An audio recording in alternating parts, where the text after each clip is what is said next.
1201. Roger, 1201 alarm. 60 seconds. Things that had been impossible the morning of July 20th. Impossible to walk on the moon. By bedtime, July 20th, walking on the moon. Impossible things happened. But it inspired me to try and change who I was going to be in life. It sort of gave me permission. Look what those guys just did. That's what I'm going to try and turn myself into. Ground control to Major Tom. Tranquility Base here. The Eagle has landed. Ground control to Major Tom. A lot of the test pilot movies portray us as cowboys. In truth, cowboy test pilots all die. They die early because we don't want adrenaline to be what allows us to succeed. Commencing countdown engines on. David Bowie wrote that song before they walked on the moon. When I listened to my voice singing that song on orbit, I could feel that the words and the environment somehow work together. This is ground control to Major Tom. You've really made the grade. In my experience, things hardly ever go perfectly. Stuff goes wrong, and I try and use the time available beforehand to be ready for it. I would much rather go through life saying, if this problem pops up, I know what to do.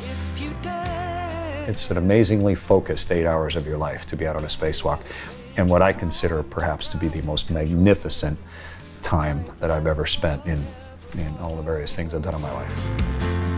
And I'm floating in a most peculiar way. I went from one side of the sun to the other, right across the solar system. So you saw winter and summer swap ends on the world. Each time around, you see the world slightly more for what it is. It's one place. This whole thing is just our collective shared room. And we almost all miss that. And so I feel a responsibility to do my best to let other people see what's beyond their room.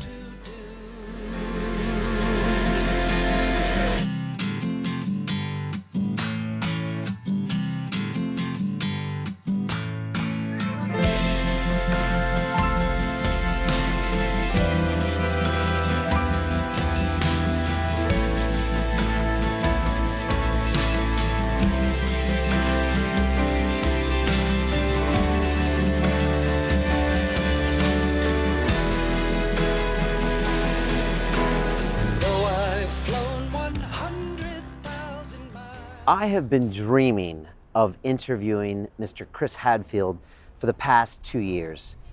He first came on my radar when I heard him on the Joe Rogan Experience, and I thought, this guy has game. I want to speak to a man who's been in space and who seems like he can pretty much be in control in any situation. And Chris did not disappoint. We spoke about him being a test pilot.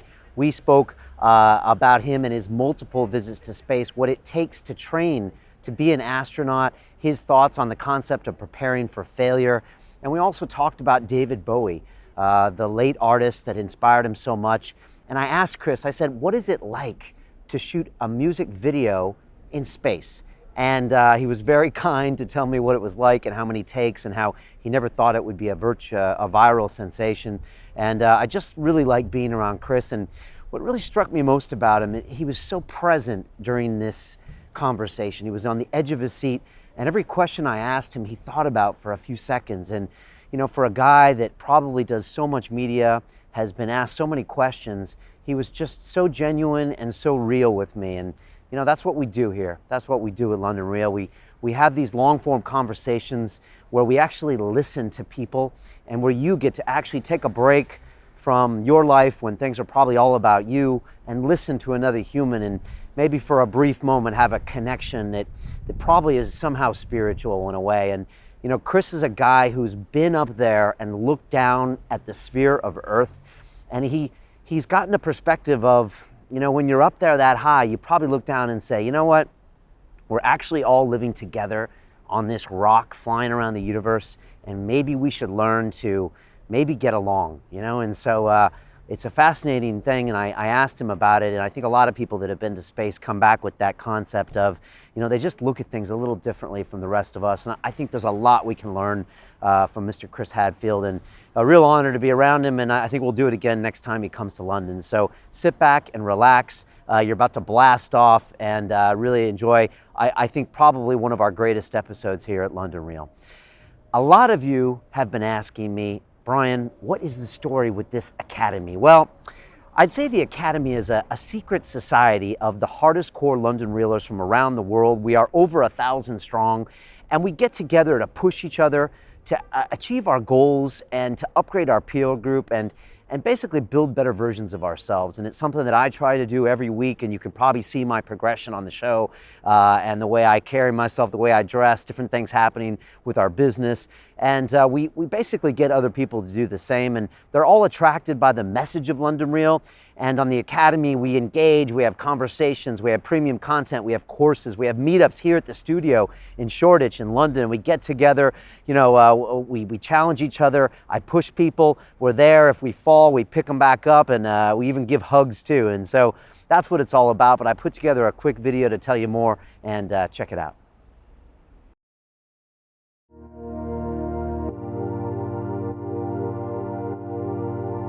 The entrepreneurial journey, it can be a lonely road. I push myself in so many areas, but you can't do it all yourself. The thing about the Academy is, it's like, look, you have the ideas, you have the ability, you have the skill, and you have the sort of ambition for yourself. But when you have a group of people pulling you forward, it's so important. Accountability is what's missing from most of the programs or any gurus or any internet mentor that I had before. I wanted to get some accountability. I wanted to make myself accountable to a group, to you. The reason we started the Academy is because I felt like we were doing these amazing talks, like we'd have a Peter Sage episode or a Dan Pena episode or a Kala or someone, and you get super inspired, and then YouTube stops, and then you go back to your life and you don't make any changes. And it was just like, it felt like, what are we doing? If you're designing your life right, the good times are now. And in a few years, you'll look back and say, wow, that was amazing. The thing about the Academy is it has so many different sort of layers to it. I think your web seminars are awesome. The way you broke it down and the style of your teaching is pretty awesome. I like the feed. When I have to motivate myself, I kind of look at others struggling and getting over those struggles. So I actually follow daily the feed. Best feature would be the sort of Facebook aspect of it, the social media aspect of it, as in creating a profile with your goals, your dreams.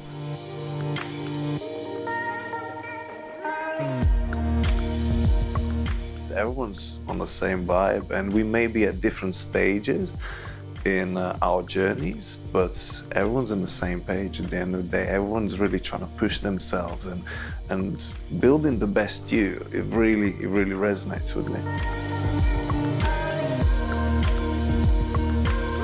And the fact that I'm committing a small amount of money, and the fact that I'm actually trying to interact with those people, means that I'm invested and means that I will keep it for the long run.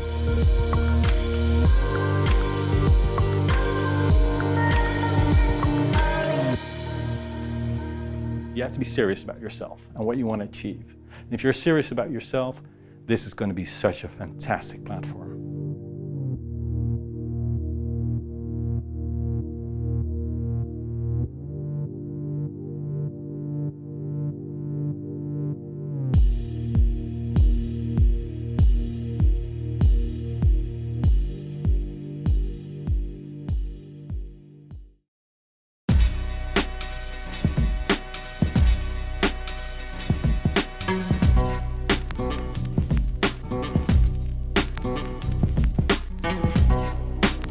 London Real, sponsored by Bulletproof.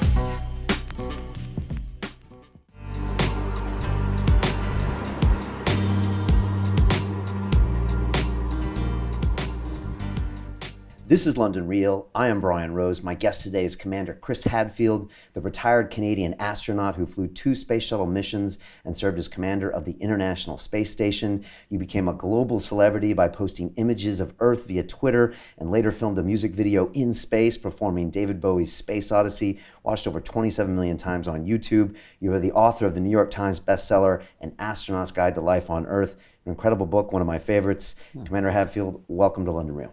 Thanks. That's a double-barreled introduction. Thanks very much.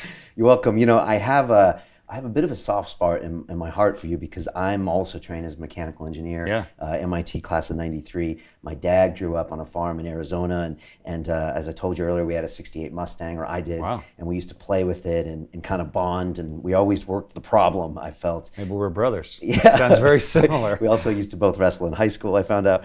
And I later spent 2 summers at the Aerospace Corporation trying to, I think, get one of the Galileo high gain antennas to work because it had a problem up there. And so I'm all about redundancy and backup plans. This whole studio is all about them. We have 2 audio tracks running, 6 cameras. You got a few cameras in the room. Yeah, just in case. Yeah. You know, I was just curious what it's like for you to come to London and what Britain means to you. I know when you got to the space station, you know, the Queen sent you a message welcoming you there, but I'm always curious what it's like when you land here. What are the things you think about when it comes to this country? I grew up raised by a farm family like your own, but my dad had been raised by his British grandparents. His grandfather came over from Yorkshire as one of those early settlers out to Canada's west. They posted big signs across the farming communities of England saying, you know, the most fertile country in the world, come settle the land, we'll give you 160 acres. And that lured my great-grandfather over around just after the turn of the last century. And his daughter, my grandmother, had various troubles, and so my father ended up being raised by his grandparents. So it's almost 1 generation removed from me that I was raised by a set of pretty strong Yorkshire values. And as a teenager, I came over just when I finished high school to tour Europe, and we really started here in the UK. And I landed in Scotland and then came down the coast and spent time in Yorkshire looking up where my family had been from, and sort of, it's almost like looking deep into a mirror to find out who you are a little bit. And then came down to London and rented a bedsit in London because I wanted to get to know this city back in the 70s, and lived down in Crystal Palace with a buddy, and we went to one major event a day. We followed a whole trial through Old Bailey just to see what the legal system looked like. And we went to all the museums and spent days in the British Museum and tried to go to a play or a movie every single day just to get a feel for the culture and the history that is this place. And so it's given me maybe like the perspective that you get from orbit, not just a transient sense of where I am with London right now, but also a little more of a global view and a view of the thousands of years of history in this place. So it's a delight to come here every time to see what it's like right now, but also to feel the bedrock of history that supports it. I have a vested family sort of background in it, but also I'm delighted to have a chance to come and touch stone and see what it's like again now. Also, you're a Canadian, and so the British, you know, there's the British, the Americans, obviously we fought a Revolutionary War together. There's the Russians, we had the Cold War with America.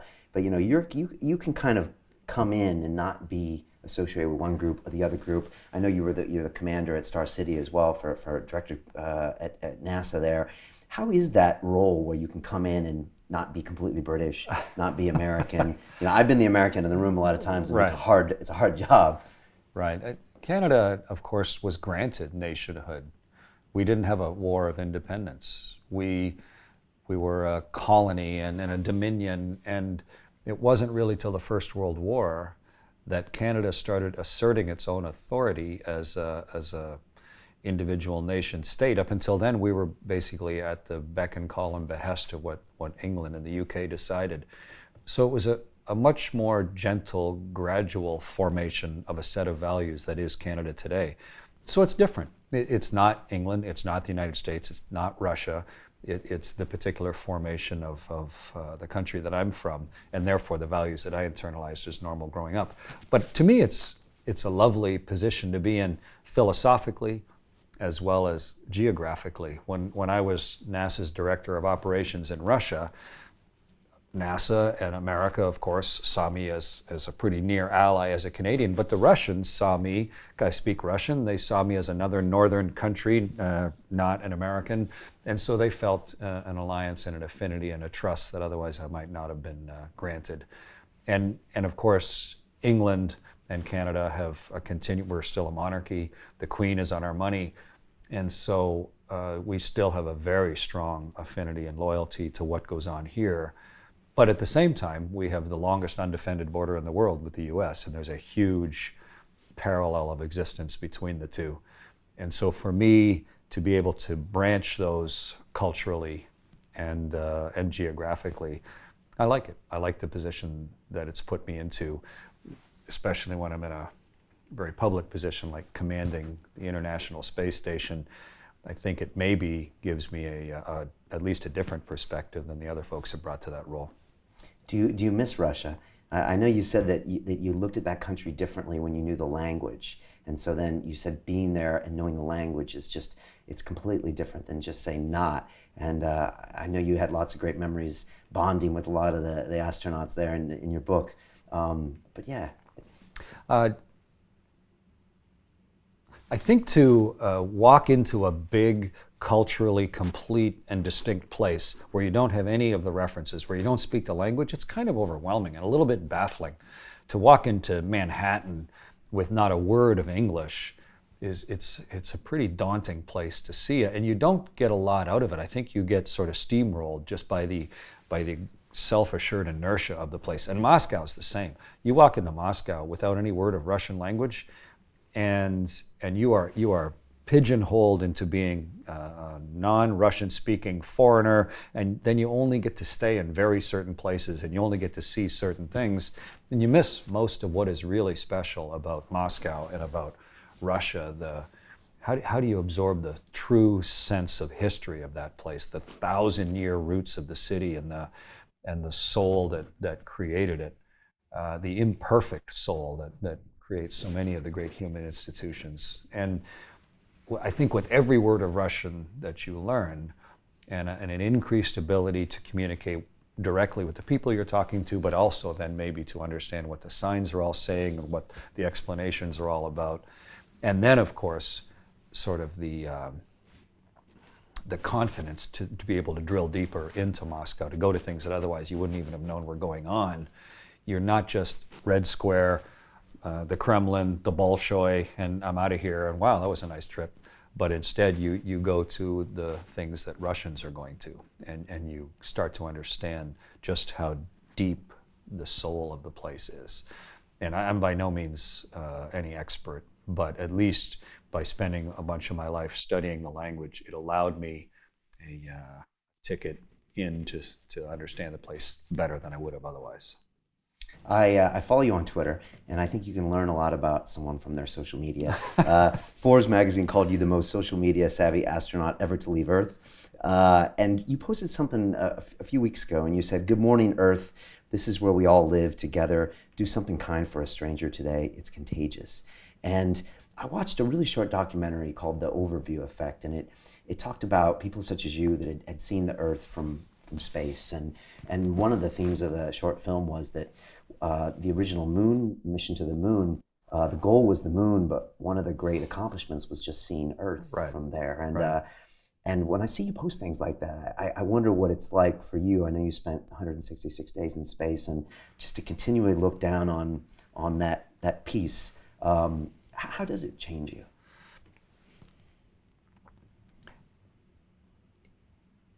I recently watched the movie Room, and in that, it's the story of some lady who had been kidnapped and kept as a slave, and then she gave birth to a child in this one little shed out in somebody's backyard. Horrible story. But it occurred to me, that child who had been born into that room and had only seen the world through the skylight of this little, extremely confined place, he had an understanding of the world. But his entire world was room. was that little place, and the weird non-real images on the television that they were allowed, and then the little glimpse of the sky. That was his understanding of the world.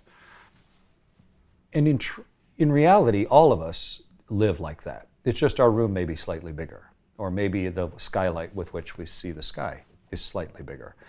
But to try and actually see the world in its totality, it's virtually impossible. Maybe we can see, a documentary program, or we can read a travel book, or we can look at a coffee table book, or we'll get on an airplane and go somewhere else, and you start to piece together some of the threads of the fabric that is our actual planet. But I've been lucky enough to take sort of the best of our transportation technology that we've ever invented, and to get on board a ship and go around the world in 92 minutes. And not just once, because that would just be a travel documentary. Most of everything would bounce off you because you can't absorb that much information so quickly. But to go around the world 100 times and then 1,000 times, and not just going around the world, but around the world 16 times a day where it turns underneath you. So every circumnavigation is like another voyage of discovery. And the angle between you and the sun and the world, because of your speed, is constantly changing.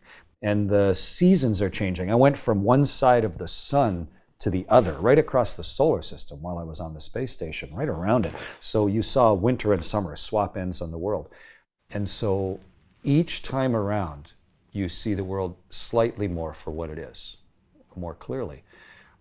And somewhere along the way, in one of those thousands of orbits, I think you fundamentally, I don't know if it's shift or deepen or both, but you start to see the world as what it actually is, which is room, but it's the whole thing. It's one place. This whole thing is just our collective shared room.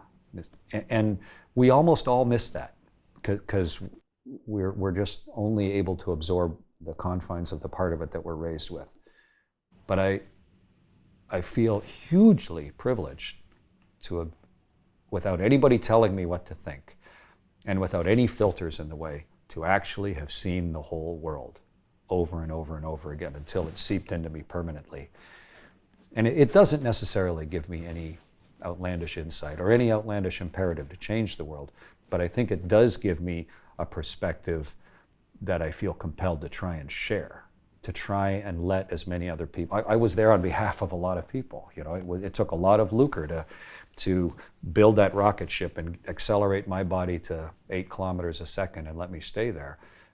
And so I feel a responsibility to do my best to let other people see what's beyond their room based on the things that I've seen. And that's why I wrote that book you talked about, why I published a book of photographs, why I wrote music about it, why I'm talking to you. I think I've been hugely lucky. And I think we collectively are more liable to make good decisions for ourselves and for where we live, the more clearly we can see the whole thing as one place. And you started posting these pictures on a whim, really, on Twitter. Yeah. You were taking these beautiful photographs from up in space because you see so many. Well, picture what it's like. You're there with a camera and you're going around the world and you float over to the window and you say, I'm not even going to take a picture today. I just want to look at the world. And you're looking at something, you go, holy, and you got to grab the camera because there's your emotions are trapped behind you. You can't keep up. And you go, I got to take a picture of this so I can look at it later. Because if I don't, it's like one of those super high-speed photographs of a bullet going through a balloon. You wouldn't really understand what's happening if you can't then go back and go, wow, look what actually happened. Look what I really saw.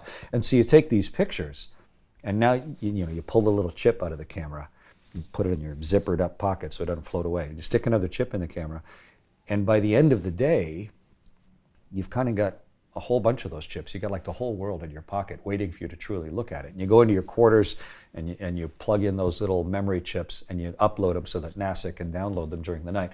But you flick through them and there is some magnificent, unexpected, intimate view of the world.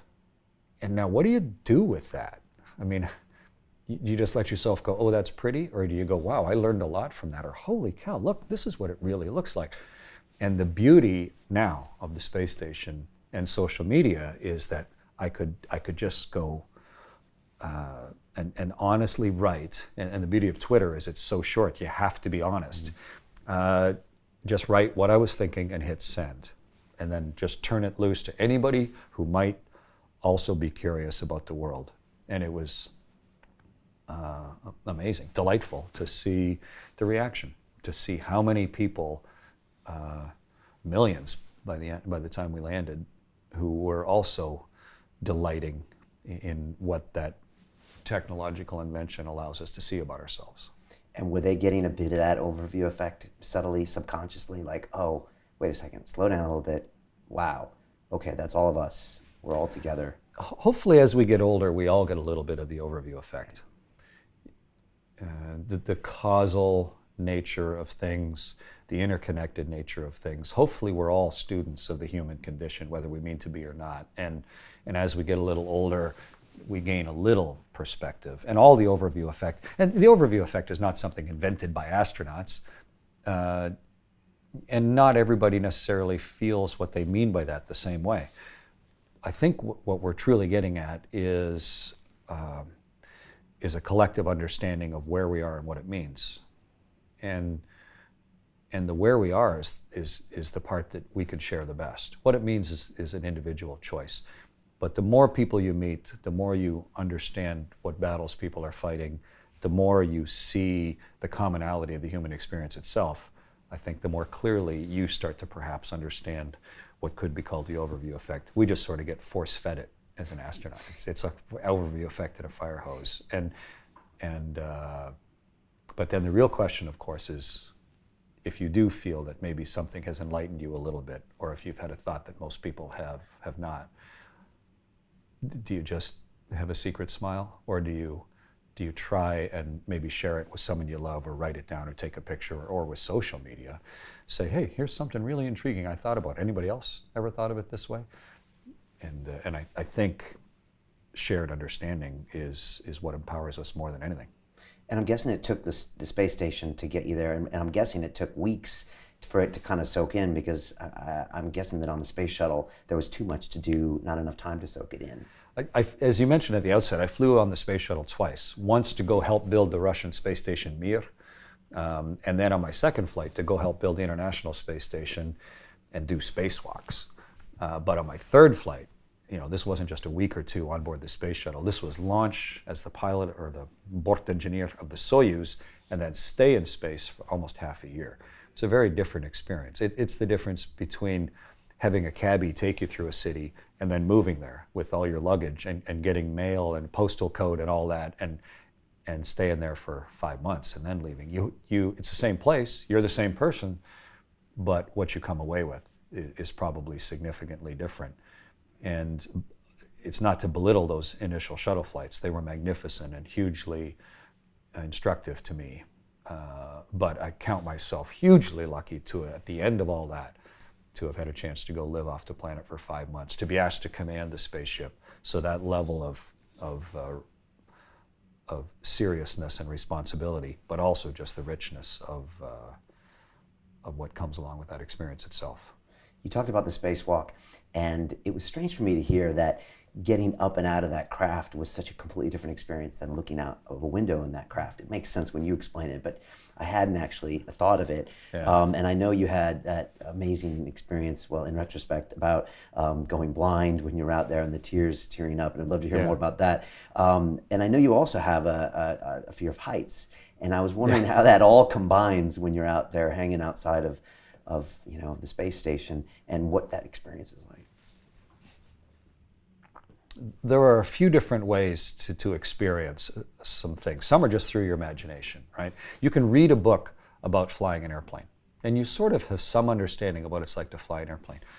Or you can buy a ticket and get on British Airways and be sitting in seat 17F, so that you're by the window, and looking out the window of your airplane and seeing the world that way. And it's very different than what the book told you. But imagine if, instead of being on the inside side of that window, you were on the outside of that window looking at the world. You're only 3 feet over, but it's an entirely different experience. You have the the nature of the actual interface with the environment you're in. You feel the wind pressure in that case. You feel the cold of it. It's 50 below outside that little window, and you have no sense of that sitting inside. But plus, the yawning enormity of where you are is sort of lost on you when you're sitting there. But to be outside of that airplane, which with the wind rush, it would be pretty hard to do, a wing walker on an airliner, but you would really start to understand what's actually going on. Spacewalk's like that. You can read about a spacewalk or watch a movie of a spacewalk and you sort of get a sense of it. Gravity with Sandra Bullock and George Clooney, they sort of tried to show what it's like. They got the psychology all wrong and the technical stuff all wrong, but the visuals get sort of close. And then when you're on board a spaceship and you're floating weightless by the window, especially we have one bulging window, the cupola, so you can almost freely look around in 180 degrees. You get some sense of where you actually are. But the day that you, for real, are going to be on the other side of that window and you're going to assume the danger of it, you're going to build this spacesuit around your body and then go into a tiny bit of the ship and close a hatch behind you. You're going to become a torpedo and then take all the air out of that little part you're in and then open up the hatch and now actually physically pull yourself on the outside of the ship. That's entirely different, even though it's only a few feet away.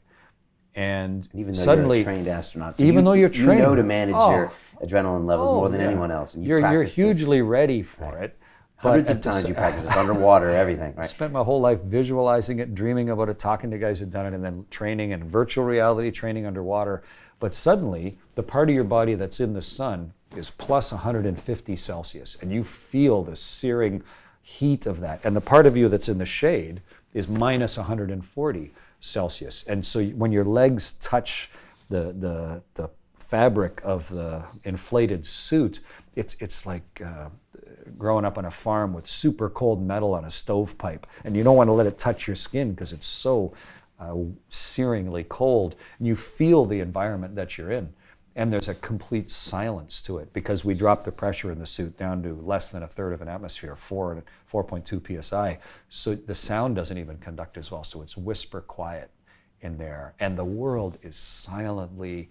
You can see an entire face of the whole planet right across a continent, and it's right there beside you, and it's silently turning, and the whole universe is right here, and you're in the middle holding on with one hand. It's extremely visceral and physical and personal and intimate to be in the world that way. And you're hugely prepared for it. You got all the technical stuff. You're like the ultimate ballet dancer who has studied when I'm going to flick my wrist and raise my toe, and I understand the music and my dancing part in it really well from years and years of study and invention. But imagine if those dancers in Swan Lake were actually out on Swan Lake, or if they were on the top of Mount Everest while they were performing the ballet, or in a hurricane. We want you to perform the ballet, but we want you to do it in a hugely stimulating external environment. So it's not just the beauty and the focus of the technical nature of what you're doing, but it's the magnificence of everything else trying to drag your attention away. And a spacewalk is all of those things. And it's life or death. One little mistake, and you may cause irreparable damage to something that's almost beyond value, or kill yourself or kill the person that you're out there with. So the stakes are extremely high. It's an amazingly focused 8 hours of your life to be out on a spacewalk, and what I consider perhaps to be the most magnificent time that I've ever spent in all the various things I've done in my life. And then your eye starts tearing up, and then the tears go to the other eye, and you can't see. Is the initial feeling like, what is that feeling? Because obviously, also you being incapacitated there puts other people in danger. Houston's wondering what's going on, and there's so many different issues. I was on my first spacewalk. I was out with a guy named Scott Perezinski, who's climbed Everest, and amazing guy, medical doctor, commercial airline pilot, brilliant fellow. He and I were out on a spacewalk together. And I was working away, and suddenly my left eye just seared with pain and stopped working, like slammed itself shut. And you can't rub it on anything, you can't reach it because it's in a helmet, So I just kind of like, just tough it out. What am I going to do? I got something in my eye. I can't get it out of my eye. You could call down to Houston, but what are they going to do? They're just going to say, so, can you live with it? So I just stayed quiet about it, lived with it. But your eye tears up so badly trying to fight whatever the contamination is, and the tears don't drain because there's no gravity. So you just have this bigger and bigger ball of contaminated whatever it was, until eventually the ball gets so big that it goes across the bridge of your nose and contaminates your other eye just from the surface tension of the tear flowing across. So then I was truly blinded, couldn't see out of either eye. And it's not like my eyes were gone, they were just contaminated so bad that I could not, even if I forced my eyelids open against the pain, I couldn't see. There was too much murk. So I had to stop working. Then I can't follow the timeline anymore. I got to call down to Houston, let them panic about it and work all their problems. And of course, they're going to try and give me all the best advice they can. Talk to Scott. Could be a pretty terrifying moment if you weren't ready for it.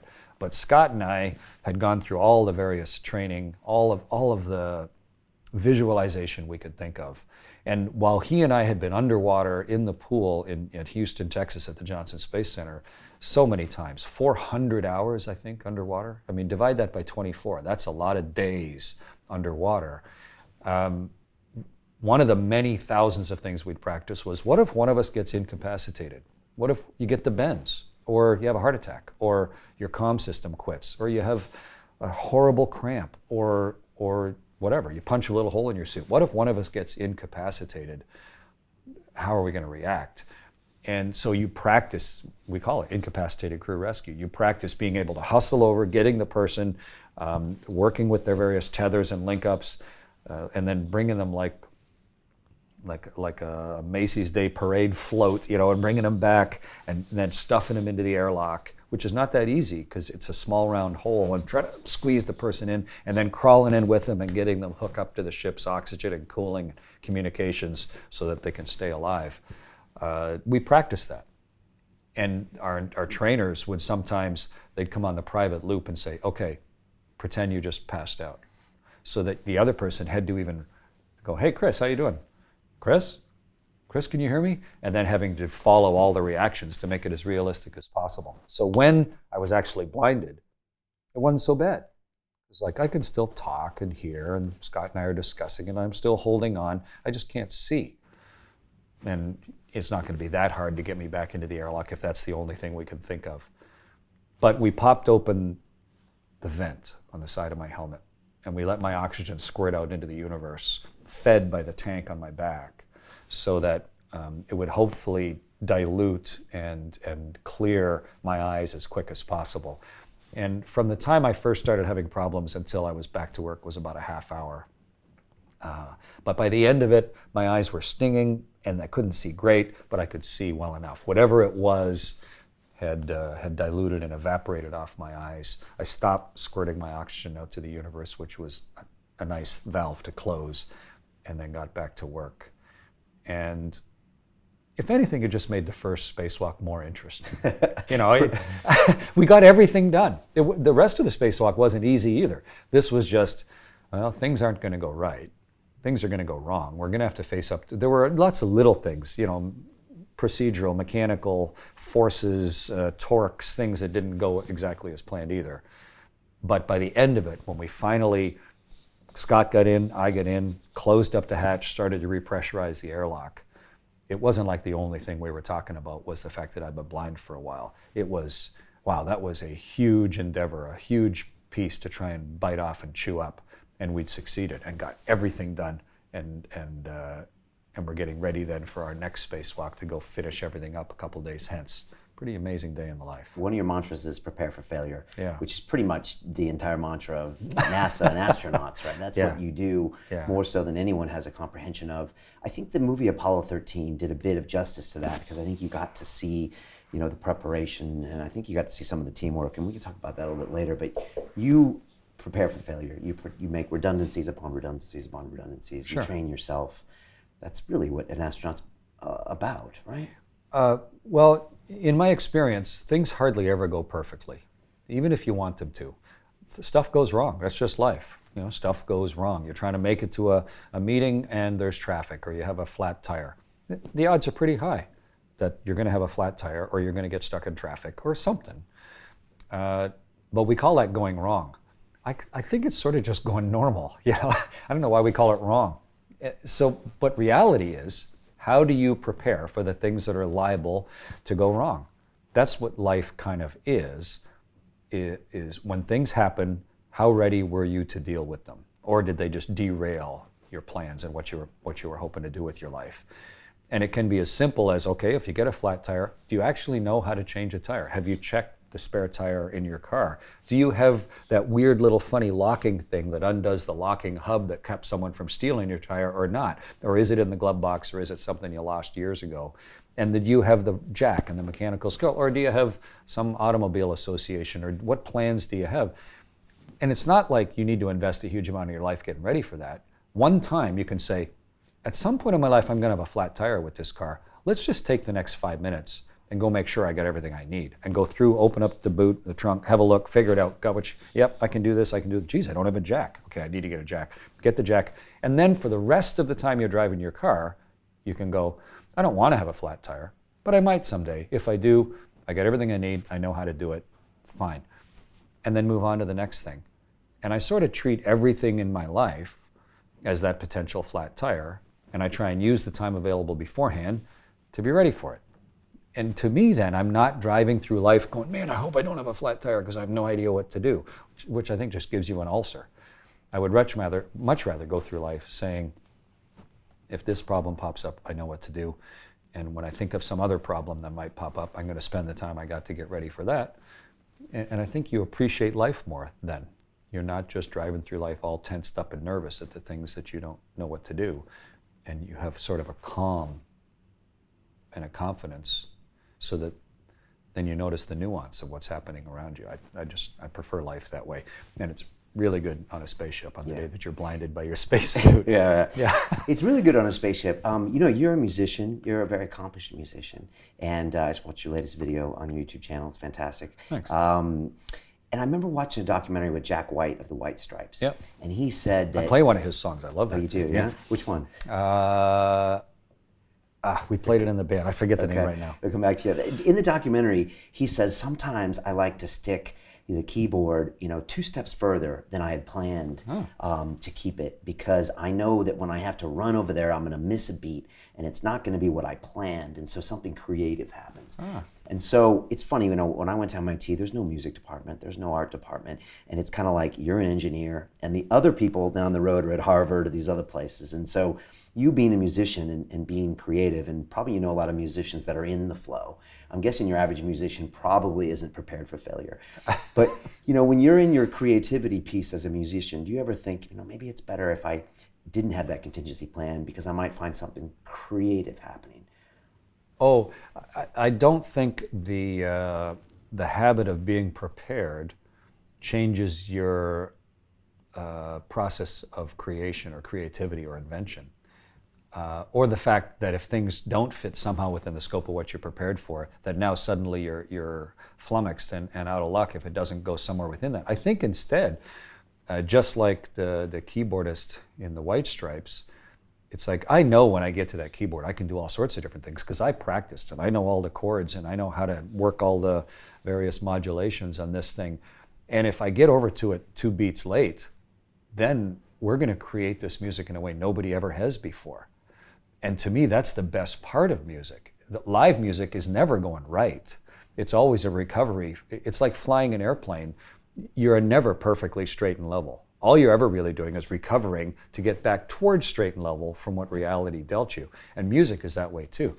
And what I love most about live music is when we're playing and I look around inside the band and I look at what my lead singer is doing or what the bass player is doing, and realize no one has ever done it this way because of the randomness, the news, the monitor failed, or his jack came unplugged for a second and now we got to cover for him for a second, or the lead singer forgot that verse and now suddenly we're into the chorus here, and that's okay, everyone's fine with that, it's just music. But then the way the song comes out then is both unique and beautiful to us because we created it that way.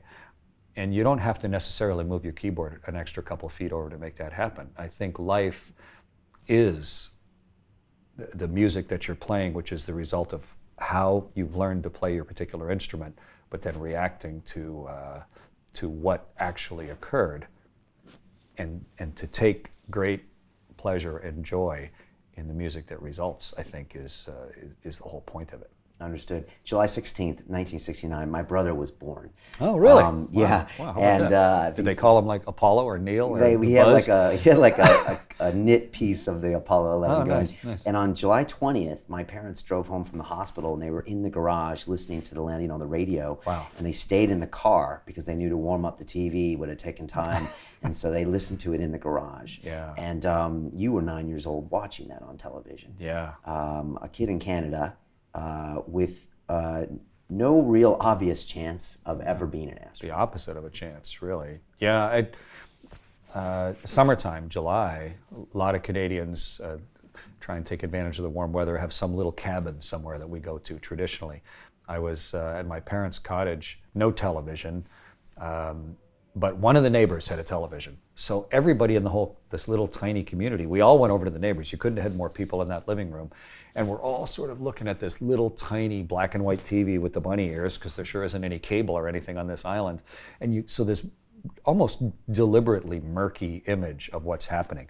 But Walter Cronkite and the Capcom and Neil and Buzz and the voices and the clipped professional brevity of what they were saying, but also the import of what was happening, and listening to the fact that they were having buffer overloads and serious problems, and then Neil having to actually say, we can't land here, and taking control, and then taking it over and touching down on the moon with 16 seconds of fuel left.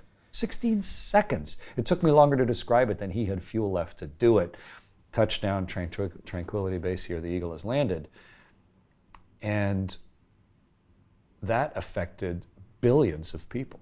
That affected, I mean, the entire world let out a breath at that moment. And then looking at what that meant to us, the things we can accomplish when we set our minds to it, things that had been impossible when your brother was 3 or 4 days old, the morning of July 20th, impossible to walk on the moon. By bedtime, July 20th, walking on the moon. Impossible things happen as a result of a huge amount of hard work. To realize that it was like permission to me as a 9-year-old kid to watch that happen, to realize this wasn't fate, this wasn't inevitability, this was the personification of human ingenuity and drive and desire to explore and desire to understand, and then to cooperate and make something happen right at the edge of our capability. And impossible things happen. It inspired me to try and change who I was going to be in life. It sort of gave me permission to say, that's what I want to do. To not say it out loud because people laugh at you, but to at least quietly resolve to yourself that, impossible stuff happens. Look what those guys just did. That's what I'm going to try and turn myself into. To watch the rest of this fascinating interview, click on the link below and go to londonreelacademy.com. There you can sign in with your social media, log in and watch the rest of the episode for free, along with all of our episodes on London Real, my webinars, and all of our premium content, all located over at londonreelacademy.com. So click on the link below, you'll be directed there, and you can watch the rest of this fascinating interview, and I'll see you there. Good stuff. Tom Wolfe's summary of what that whole process was like of spamming.